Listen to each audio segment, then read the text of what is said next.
All right, everybody, welcome to another episode of OT with OT. Again, as promised, we got the head man himself, the leaders of the Gibbs gang, Jamie Gibbs of VW Wrestling in the Gibbs household. Coach, appreciate you sitting down with us on another episode of OT with OT. First, tell the people a little bit about yourself and just your journey in coaching and wrestling thus far. Well, it's an honor and a privilege to be on an episode of OT with OT. Let's go. Let's go. Yeah, pretty awesome, considering our history. And grateful that you guys were able to stay with us during these last couple of days. And so my journey with wrestling is, I probably started in 5th grade and grew up in Iowa and got my first start with wrestling there and wrestled in high school and college in Iowa and got my first college coaching job in Iowa and at my alma mater, and then had an opportunity to become a head coach at Division II scholarship school down in North Carolina, where our paths first crossed. Where and we were together 5 years, Yeah. and I left and became the head coach at Baldwin Wallace, and you took the reins and have crushed it ever since. And so, that's kind of a real quick version of my path right now. Okay, that's cool. That's cool. So you left Pembroke, you came up here to Northeast Ohio to a program that didn't really have a full-time head coach, and you were the first full-time head coach there, and you really transcended this program into a year after year top 10 program. What was that like to be able to have that turnaround, kind of similar to what we did down in Pembroke? Yeah. So again, kind of took that blueprint and moved it up here. So I had experience recruiting in a real tough conference in the Iowa Conference, and took those skills down to North Carolina, and we kept the ball rolling there, and handed it off to you. You took it to another whole new level, and then here I took over a program, had 6 guys on the team, and only one of those guys stayed with it after the first year, and never had a chance to recruit that first year, and so then we just hit the recruiting trail hard, and it took time. It took a long time, and we're still not. We're still building, and or at least trying to, and just been fortunate enough to, no matter where I've been, just to have awesome people around me, and that's really what it's about. Is surrounding yourself with good people with good goals, and constantly communicating and educating our staff and our administration. So, sky's the limit. Yeah, you say they're still building. They've won, is it 5 OSC championships? We've won 8 out of the last 9. I'm sorry. I think it was 5 in a row, though, or something like that. 3 in a row, maybe. Okay. 4 in a row, maybe. All right. I think 4. 8 out of the last 9 OSC championships. Regional titles. We've run 4 out of the last 6. 4 out of the last 6, and they took 3rd in the country 2 years ago. So we were 6 last year. You can call that building, or you can call it we arrived. I don't know. But we're still building. The guys tries to stay humble. Sometimes you got to brag on yourself. I mean, if he ain't gonna do it, I'm gonna do it for him. Yeah, thanks, brother. So I think it was the opposite. When you got here, you had 6 guys. When we were at Pembroke, our first meeting, I think it was standing room only. It was, man. So it was like 96 guys or 72 or something. It was a lot. So explain that dynamic. Going to a program where you were like, holy crap, this is a wrestling team, to come into a something different where you're like, where are the wrestlers? What are some similarities and what are some differences, and how did you? Oh man, they were so different and so the same. I mean, we just had to build that culture at both places, where you try to, I know it gets thrown around a lot, but that wrestling lifestyle of just kind of that's what you do, and it's not about the wrestling; it's about using wrestling to build young men and using wrestling to help guide you through life, and as a tool to make you a better father, better husband, more competitive in the job market. And so that's where the similarities were, and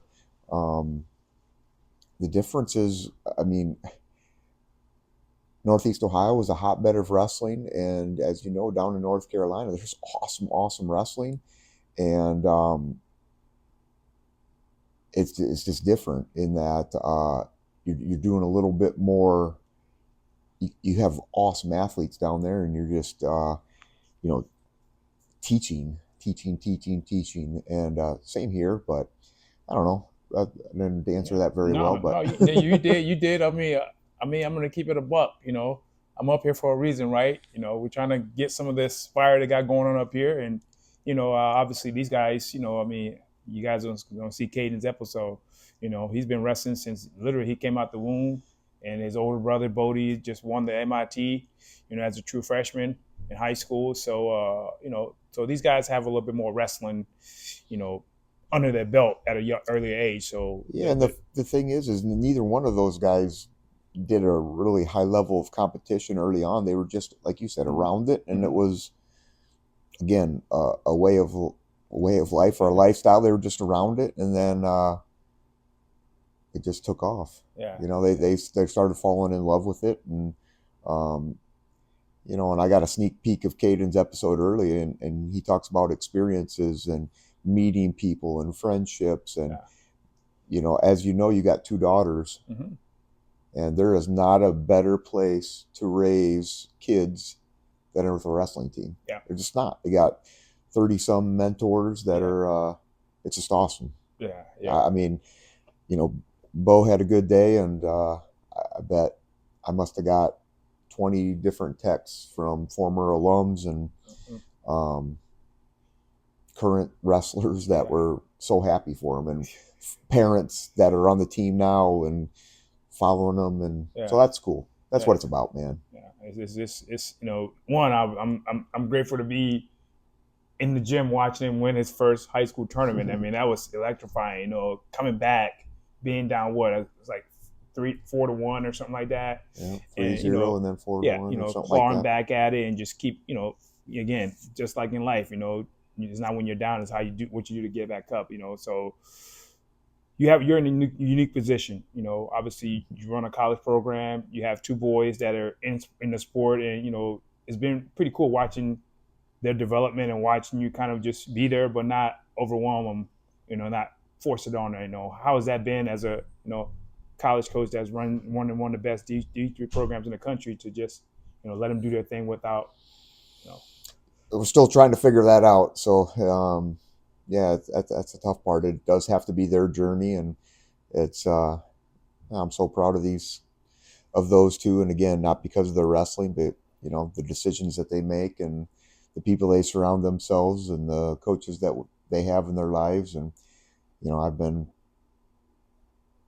lucky enough and fortunate enough that the high school that he goes to allows me to hang out a little bit, and. So that's because you got to be careful. You don't want to. It's got to be their journey, and but it's been pretty special. Awesome.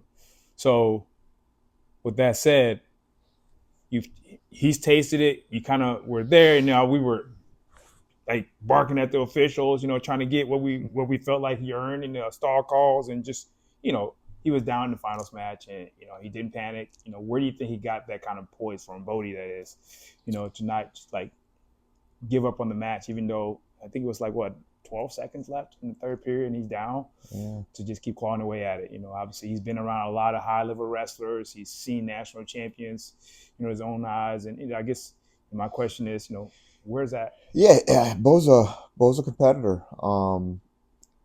And as you know, those were savvy competitors that he had, both, in the quarterfinals, semifinals, and and in the finals. So he's lost to those kids before, and those are kids that he'll see again. Yeah. And nothing will be given. He'll have to earn it, just like he did this time. And there was some tough calls in that match, and controlled what he could control, and so it was pretty savvy performance, and hopefully he can use that to motivate him through the rest of the season. And as you know, that match means nothing anymore. It's over.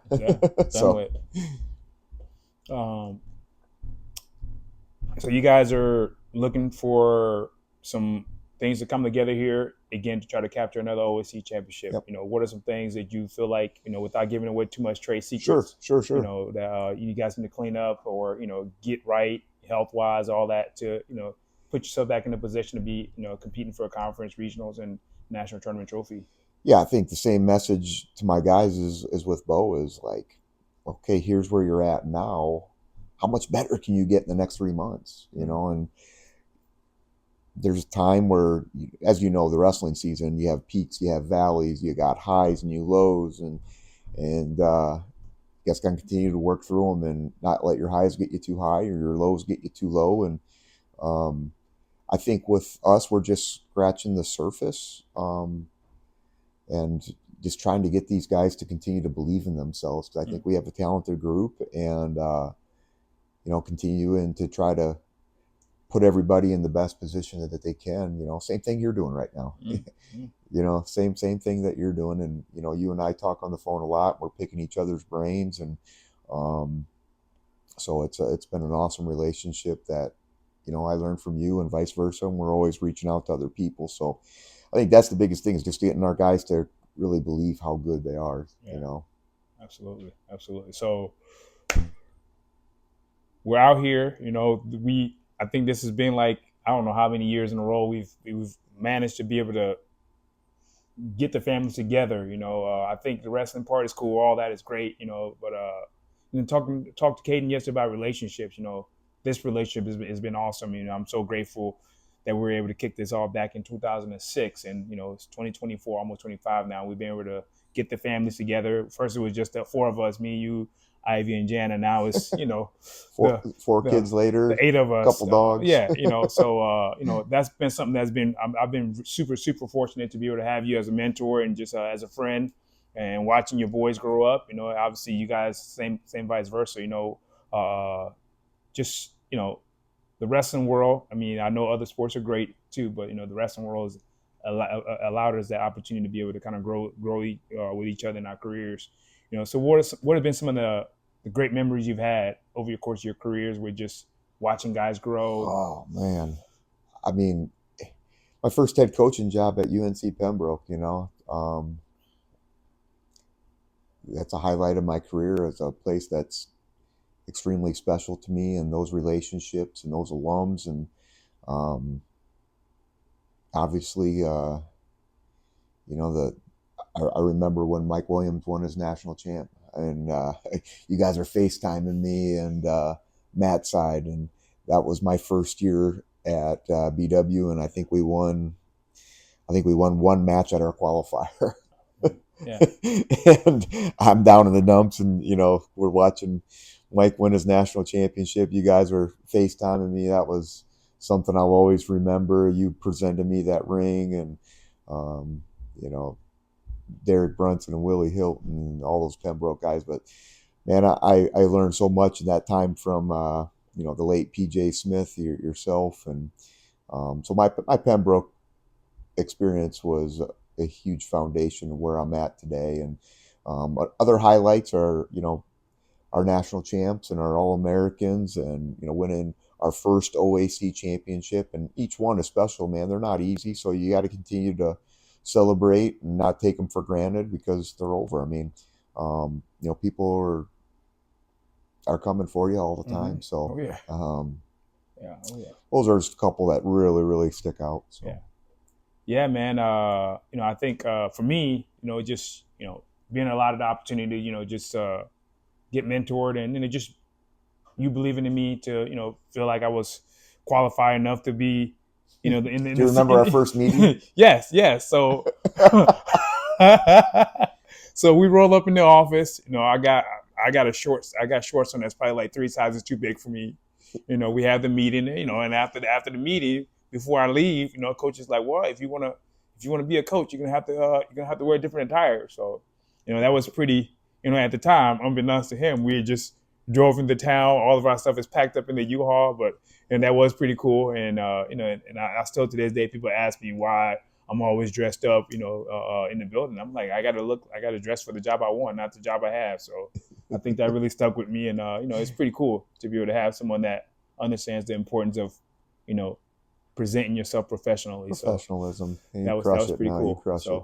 But yeah, no, I think this has been a great journey, great opportunity to come up here.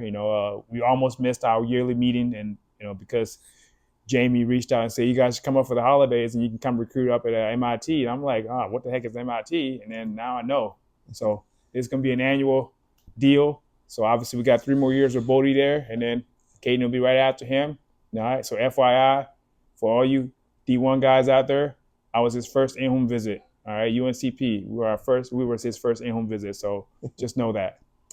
Coach, anything else? I like to give all my guests an opportunity for people to follow them. If it's your college, yourself on social media. Man, I don't even know what social media I have and what my handles are. So, Baldwin Wallace Wrestling. That's all I got. There you go. I think we have an Instagram, a Facebook, and a Twitter. All right, we'll get all that up there. So we're gonna let him off the hook, but we'll get all that up there for his episode. And again, help the man out. There we go. We got his assistant here for the social media. Caden is running the camera right now. But Coach, appreciate you coming on. Thanks, brother. Really enjoy this.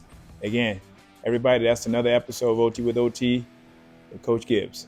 We out.